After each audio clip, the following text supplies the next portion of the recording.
Folks, that time has come.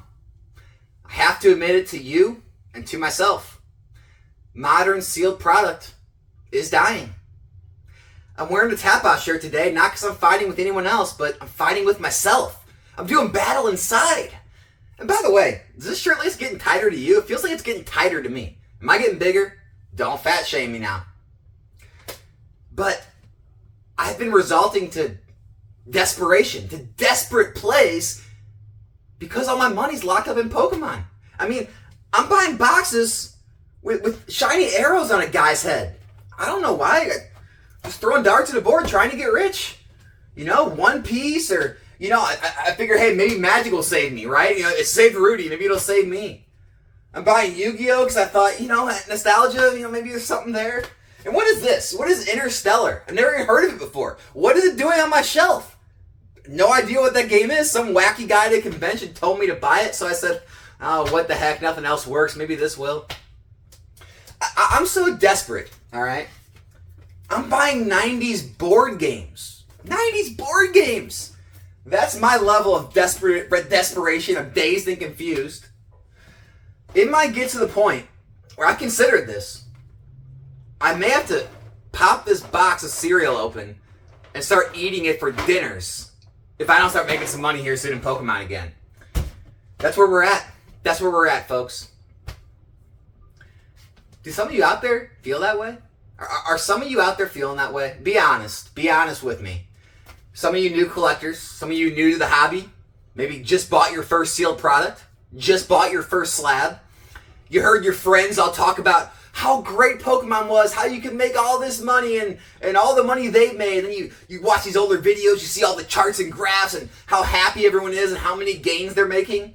And you're sitting there saying, well, I bought this Crown Zenith stuff, I bought this Scarlet Violet base, I bought this Paldea, and I'm not making any money. I'm not very happy. It's going down in value. It's been months. I'm supposed to already be out of this. I'm supposed to have already flipped it, 6 months, 2 months from now, make my money and be in a new product, right? That's how all this works. And I've talked about it before, but I was on a live stream last night with Retrospects and Catch 'em All Collectibles. It's on Retrospects channel if you want to check it out. It's his only video, so you can't miss it because he deleted all of his other ones. But I touched on a few of these points. I just wanted to kind of go more in depth with them. But when we talk about normalized gains, right? What does that mean? Right? It's just words unless you explain what that means. A lot of people want to talk about XY and how things could go back to XY and everyone's going to go stagnant. No one's going to make any money. It's not true. It's just not true. Don't listen to those people. They're lying to you. Someone was nice enough to post in the Discord. If you're not a part of the Discord, go join it. It's the top of the description. It's free. Anyone's invited. But someone posted charts in the Discord showing sales data from XY sets back in 14, 15, 16, 17, 2019 up to 2020. Just to show how things were actually performing before the boom. Before all the craziness, mania, everything's going to the moon and stuff, right? And you'd be surprised. Things were still moving. All people want to talk about is, evolutions. It sat at the same price for 3-4 years. Yeah, great. They printed evolutions in the ground. We know. All right, we don't need to talk about that anymore. But what about sets like Flashfire, Phantom Forces, Furious Fists, Roaring Skies, right? XY Base. What about those sets? A lot of them told a very similar story. Very flat for the first year and a half, maybe even 2 years. Usually around that mark, they started to move. They had steady movement and it started to actually move up in price after that 1.5, 2 year mark. Flashfire, after like 3 years, it was over $300 a box. XY Base, Furious Fist, Phantom Forces, things like that. They were $150, $180 a box in 2.5, 3 years. And it doesn't sound like a lot, but when you look at it in the full scope, right? What is that really? $90 a box out of the gate. 150 to 180, that's about a 60-70% up to 100% gain in 3 years? Well, divide that out for 3 years, right? It's 20 to 33%. If you look at it in the course of the first year or the first year and a half, it might not look too good, but that's not what investing is. If you're worried about what the product's going to do the next month, 2 months, 3 months, 6 months, you're not an investor. You're a flipper. If you need that instant cash infusion, you need constant profits, you need action, go flip cards.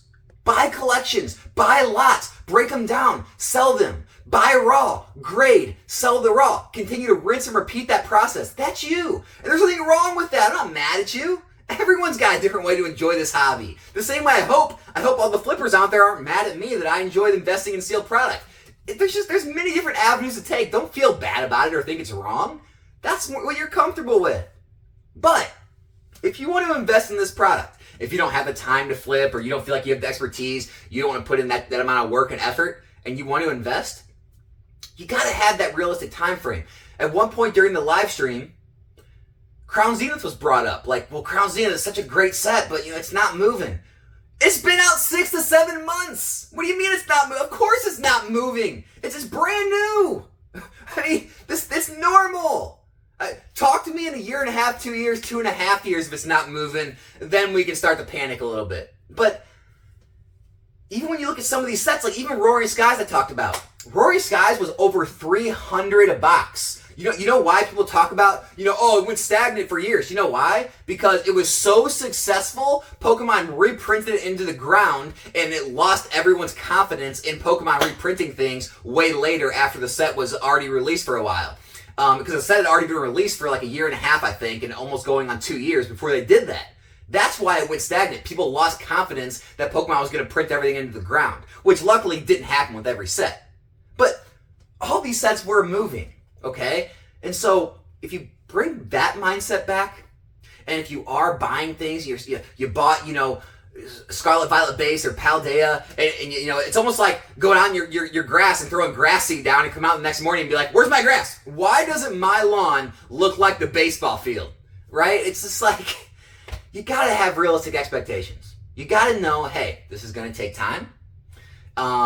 What kind of expectations are you looking at? Like, I'm okay with expecting more gains than like an S&P or a mutual fund, right? It's a riskier asset. If you're investing in single stocks, you're looking for a higher gain than investing in a mutual fund. Same with Pokemon. If you're investing in alternative assets like collectibles, of course it's more risky. You're going to be expecting a higher gain. So I don't have a problem with expecting 20, 30% gains in a year. However, it may not be the first year.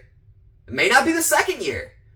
Maybe it might take 3 or 4 years for that box to hit $200. But hey, I think that's realistic.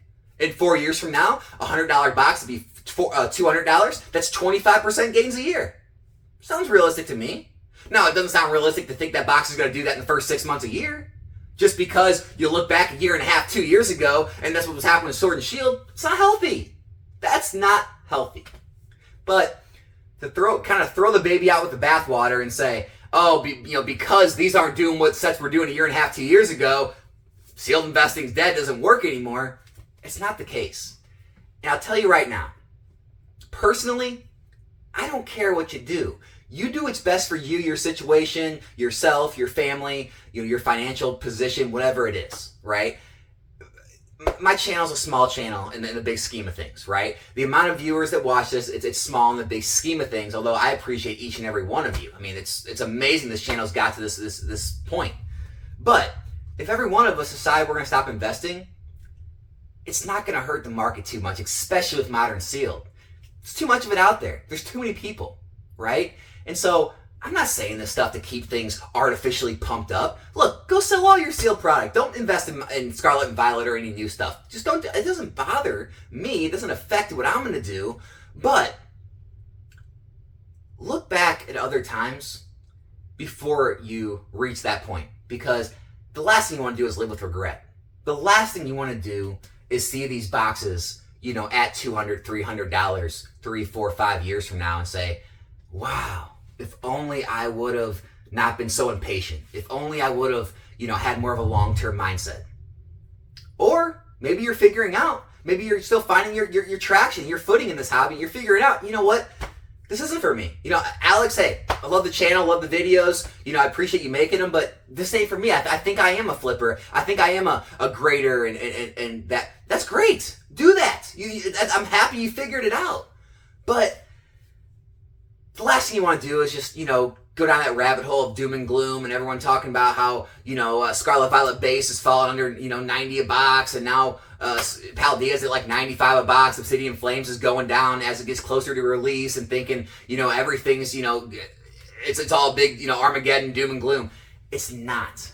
There's been much worse times in this hobby. There's been much worse sets. There's been much slower times, and we've grown through it, even before the Logan Paul pandemic, all the craziness. So, look, unless you want to start taking flyers and try to get rich quick and getting guys with arrows on their heads, or get some interstellars, whatever that thing is, I don't know. Invest in some weird board games. Unless you want to start, taking some crazy risks, or, I don't know, put your money back in crypto or NFTs. I still think Pokemon is going to remain stable if you just give it enough time. Anyway, thanks for listening to me vent, get all these thoughts out. Hope they helped. Join the Discord. Subscribe to the channel.